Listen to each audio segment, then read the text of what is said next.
Welcome to this explainer.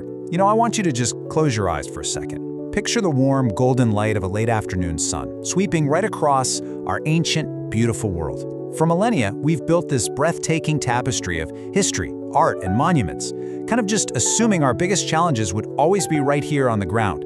But floating out there, in the dark, silent depths of space, there are these cosmic threats. Threats that literally have the power to erase our entire legacy in a single instant. So today, we're taking a very cinematic journey to explore exactly how we can defend our world from planet killers. I am so thrilled to guide you through this, because we're gonna unravel a truly profound mystery of human survival. Okay, let's dive into this. What if our ancient world ended in 2 weeks? Just imagine you're looking up at a peaceful night sky, completely unaware that a stadium-sized asteroid is hurtling right toward us, and we only have 14 days before it hits. It sounds crazy, but this isn't some distant science fiction movie plot. It is a terrifying, ever-present reality that's lurking just beyond our atmosphere. If an object of even this moderate size breached our skies, it would turn into a fireball brighter than the sun itself, tearing downward and bringing absolute devastation right to our doorstep. 4,000. That's the number to keep in mind here, because 4,000 is the destructive equivalent in Hiroshima bombs if just a 100-meter asteroid hit Earth. It would slam into our fragile atmosphere at an incomprehensible 60 times the speed of sound. To put that in perspective, entire cities would be instantly flattened. Millions of lives, along with centuries of human heritage, would literally be erased in a single heartbeat. And to really grasp how fragile our legacy actually is, we just need to look at some recent near misses. These invisible monsters have been grazing our planet with almost zero warning. Take 2019, for example. Asteroid OK, which, ironically, was a rock the size of a 30-story building, was spotted just 1 day before it flew past us, and it came closer than some of our own satellites. Then there's asteroid MK, packing the power of 9,000 Hiroshima bombs. We only spotted that one 13 days before it passed closer than our moon. They just kind of slide through the dark like silent ghosts.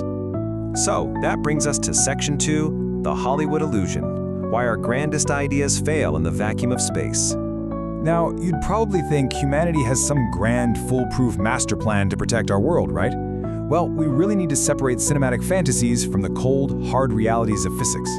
Scientists have actually dreamed up all sorts of incredibly creative tricks to push dangerous asteroids away.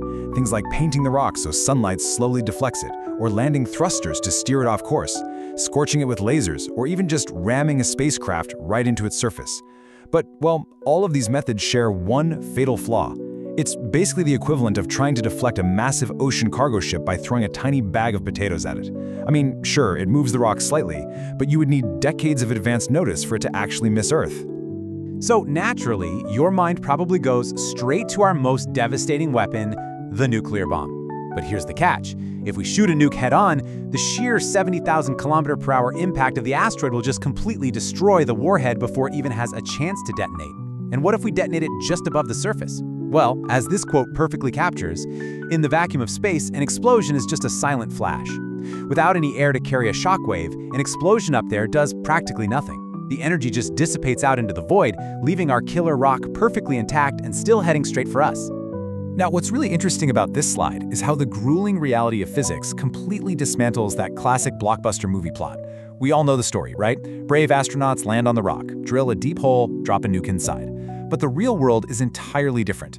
Consider the fact that roughly 70% of our landing attempts on Mars, a planet we map perfectly, have failed. Landing on a tiny, fast-moving rock we just discovered 2 weeks ago, it's basically impossible. And on top of that, drilling in microgravity is agonizingly slow because you don't have downward gravity pushing the drill bit in. So we don't need Hollywood heroes here. We actually need to start thinking more like a lumberjack. Which brings us to Section 3, the cosmic bullets. Thinking like a lumberjack to save humanity. Think about it like this. If you want to split a heavy log, you don't throw a rock at it, you use an axe. And asteroids actually share a secret weakness. They're basically just loose bags of gravel. So enter our elegant modern axe, a penetrator. This is essentially a few meters long, slim, super dense cosmic bullet made of tungsten, which is a metal way harder and denser than rock. But here is the truly brilliant part. We don't even have to shoot it. We just launch it on a rocket and park it precisely in the asteroid's path. We just let it float silently in the dark expanse of space, about 2 million kilometers away from Earth. But from the asteroid's perspective, this tiny tungsten bullet isn't just sitting still. It's rushing toward it at an astonishing 70,000 kilometers per hour. And at those violent speeds, it really doesn't matter who's standing still and who's moving. The physics at play here are just awe-inspiring and, honestly, catastrophic. When that loose mountain of gravel finally strikes our stationary penetrator, it happens with just unimaginable violence. The impact instantly unleashes the equivalent of 120 metric tons of TNT.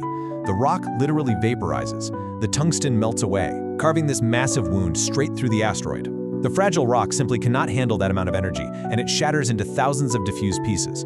A day later, instead of a world-ending impact, those scattered pebbles just burn up harmlessly in our atmosphere. It transforms a total apocalypse into a really beautiful, mostly harmless display of cosmic fireworks. But let's darken the mood for just a moment. Section 4, the planet killers. Comets from the dark outer fringes of our solar system. So the crucial point is, what we just solved was a relatively small asteroid. But what if we're facing a cosmic mountain? You know, the kind of ancient, terrifying force that wiped out the non-avian dinosaurs? The biggest difference here is the sheer scale. A killer asteroid is maybe 100 meters wide, and we can shatter it relatively close to Earth. But a planet killer comet? That is a mountain-sized ball of dirty ice moving at a blistering 140,000 kilometers per hour. If we shattered that close to Earth, millions of massive chunks would still rain down on us. It would set the sky completely ablaze and end most life.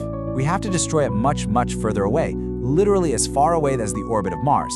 And here is the horrifying logistical nightmare. To transport enough of those tungsten penetrators all the way to Mars to completely pulverize a mountain-sized comet, we would need 24,000 super heavy rockets. Do you know how many humanity currently has ready to go? 2. And honestly, they aren't even fully finished. If we spotted a planet killer today, conventional math says there is absolutely nothing we could do. But humanity is defined by its resilience. Section 5, a legacy of survival. The ultimate combination of gravity, engineering, and fire. Let's move to and see how this builds, because there is one final, desperate, breathtakingly cinematic plan that could preserve everything we hold dear. Since we only have a couple of heavy rockets, we literally have to use everything we've got.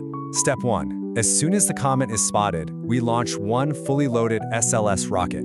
It then has to travel for 5 nerve-wracking months through the blackness of space to intercept the comet near Mars. Once it's there, it deploys just 5 massive penetrators. But here's the catch. They must be perfectly, immaculately aligned, one right after the other, in a 2-kilometer sequence. The engineering challenge is so horrendous that this actually requires a crew of brave astronauts on a one-way trip just to supervise the deployment. Just picture this in glorious slow motion. The comet arrives at 140,000 kilometers per hour. It smashes right into the first penetrator, instantly liquefying rock, ice, and tungsten, carving out a huge crater. Fractions of a second later, the second penetrator hits the exact same spot, punching even deeper. Then the third, then the fourth, smashing, melting, perfectly drilling a tunnel 100 meters deep straight into that icy mountain. But incredibly, that still isn't enough. To destroy it finally, flying right into that freshly drilled tunnel, arrives the 5th penetrator. And this one isn't just tungsten. It's carrying a devastating 300 megaton nuclear payload. And this brilliantly illustrates why the nuke finally works. The warhead travels deep inside that newly carved tunnel and explodes just before it hits the end. This time, the explosion is not some silent flash lost in the vacuum of space. The energy, which is 20,000 times stronger than Hiroshima, smashes directly into rock, gravel, and ice. The shock and the punch are totally contained, so that ancient frozen world literally dies from within, vaporizing and shattering into millions of fragments that just spread out harmlessly in all directions. Take a second to just let that sink in. The golden hours, the ancient monuments, the laughter of generations to come. Humanity is saved. Not in a century with some sci-fi technology, but with the rockets, the engineering, and the knowledge we proudly possess right here, today. Our legacy survives.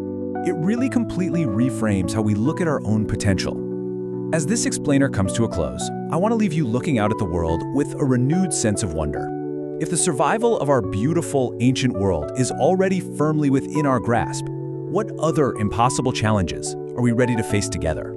Thank you so much for exploring this cosmic mystery with me, and as always, never stop looking up.